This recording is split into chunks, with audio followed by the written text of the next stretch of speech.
Hi, today I'm going to be talking to you about hosting office hours on Zoom and some best practices for those office hours. This presentation is sponsored by the Faculty Development Center and Online and Education and Training Center.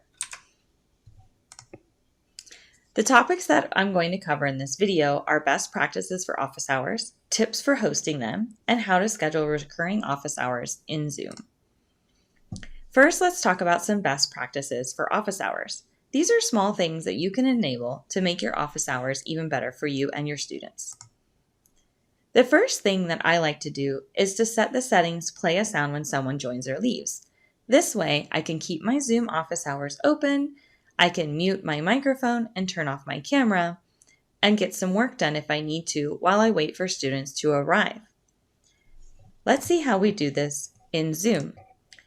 Once you're in your Zoom session, you'll notice at the bottom of the screen you'll have some options as the host. What we'll want to do is click on the Participants option. Once that opens, we'll see at the bottom Invite, Mute All, and 3 dots.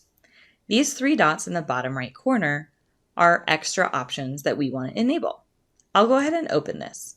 You'll notice I might have some other things clicked already, but what I'm looking for is play sound when someone joins or leaves. I'll go ahead and click this now. Once it's clicked, if someone joins, it will make a noise. For example, a little ding. Now that we've talked about how to set up the play a sound when someone joins, let's talk about something else. If you're explaining a complex topic or demonstrating a skill virtually, you might want to ask students if they would like a recording so that they can review that material later. You can set this in Zoom during your session, and then you can provide a link to the students in your account. Let's see how this is done in the meetings on Zoom. If we go back to our meetings, we'll go ahead and close the Participants tab. This time we're going to want to click Record. It'll give you 2 options, record on this computer or record to the cloud. We'll want to go ahead and record to the cloud. That way we can easily provide an access link to students.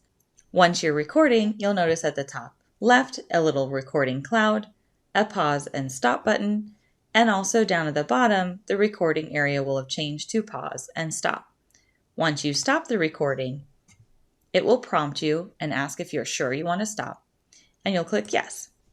Once you end your meeting, that recording will be available to you in your account. To access your recording, you'll go into your account and log in. On the left-hand menu, you can see the option Recordings in the center.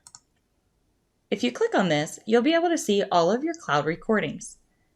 This is where your student's recording will be.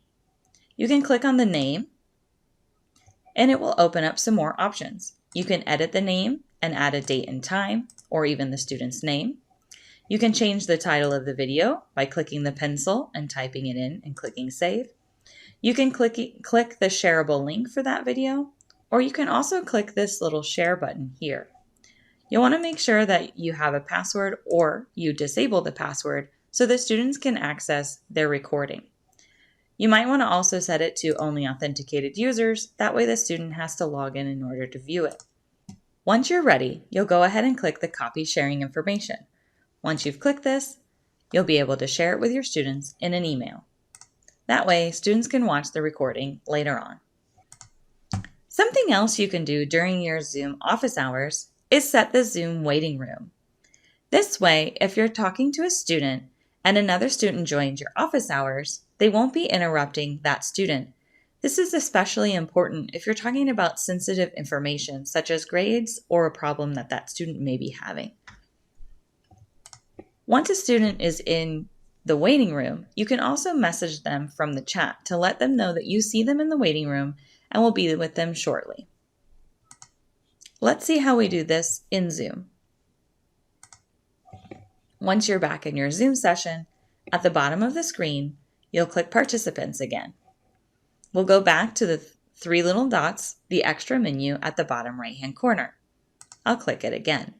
I can click Enable Waiting Room. Once your waiting room is enabled and someone joins, they'll appear in your Participants tab under a little subcategory of waiting room. To admit the student, you can highlight their name and click Admit. Or you can click Message, which will open the chat and put everyone in waiting room, and you can send a message. That message will be sent to them. It's important to note that the chat is a one-way communication system. People in the waiting room cannot respond to you. If you need a reply from someone in the waiting room, I would recommend that you ask them to send you a quick email. If you're using the waiting room, something else that I like to do is personalize my waiting room. I'd like the students to have a message when they enter my Zoom session. The personalized waiting room will allow me to set a brief message and a short description, as well as include an image. The personalized Zoom waiting room is really nice for students because that way they know they're in the right place at the right time. Once you're logged into your Zoom account, on the left-hand side, you'll want to select Settings. You'll want to make sure that you're in the Meeting tab, and then the third option is going to be Waiting Room Options. Select the button that says Customize Waiting Room. Once you click this link, a pop-up will open. Here you can add a brief message, you can add a picture, and you can add more detailed information about your office hours and expectations. You'll notice that you can't change your meeting topic. This will be auto-generated by Zoom. Once you have it set, students will see that message whenever they enter your waiting room. Now that we've talked about some best practices for your office hours, let's talk about how to set up recurring office hours on your Zoom account. First, you're going to log in to your Zoom account and go to Meetings. On the right-hand side, you'll see a button that says Schedule a Meeting. Next, you'll want to title the meeting. I like to put Office Hours and my name. Next, you'll want to select the first date of your office hour, then the duration. And finally, underneath, it will say Recurring Meeting. You'll want to make sure you click this box. It will open some extra options for you. This way you can decide if you want this to be weekly, bi-weekly, or which days of the week you'd like it to occur. Then you can select the end date. Next, you can enable the waiting room automatically. You can allow students to enter with their video and audio on or off. And you can set it so that only authenticated users can join. Once you're finished, you'll click Save. Let's see what this looks like in context on our Zoom account. Once you're logged into your Zoom account, you want to make sure you're in the Meetings area. You'll notice on the right-hand side, it will say Schedule a Meeting. Here you can type in the title and a description. You can select the first date of your meeting. For example, if I have office hours on Thursdays from 2 to 4 p.m., I'll set 2 p.m. on Thursday as my first occurrence, and I'll set the duration for 2 hours. Next, you can change the time zone if needed.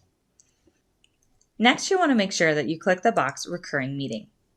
You want to make sure that the recurrence is set to weekly, and then it repeats once every week. Next, you can see in the Occurs On area that you can set this up for different days of the week. Note that your office hours need to be at the same time on both days for it to work.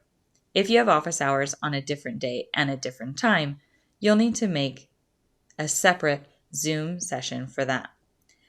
Now, if I have office hours on Tuesdays and Thursdays at 2 p.m., I can click Tuesday and Thursday because they're at the same time. Next, I'm going to want to click my end date. I'll click on the calendar and I'll select the end of the term. Next, you have some security questions that you can choose from. I like to make sure that my waiting room is enabled and then I have authenticated users only. Next, you can decide if participants, the student, has their video and audio on. This can sometimes be helpful for students who struggle with technology and how to unmute themselves. Next, you can set some meeting options if you would like. Finally, you'll go ahead and click Save. Once you've saved, you'll notice that it lists all of the options that you've selected and it has your invitation link. This is the link you'll want to provide your students for your office hours. I would recommend posting this on your syllabus as well as your course page. Additionally, I'd like to point out that there's a small button here that says Show All Occurrences. You can click this link and it will open all of your meetings. you can click Show More at the bottom of the list and it will show every date of all of your meetings. You may want to delete some sessions that happen when the campus is closed. For example, this is the week of spring break. I'll go ahead and delete these office hours by clicking Delete next to the date and time of the session. This way, my office hours will be closed on those 2 days and not listed for students. Finally, if you'd like a background for your office hours, I would encourage you to visit brand.fullerton.edu so you can get some nice Cal State Fullerton backgrounds for your Zoom office hours.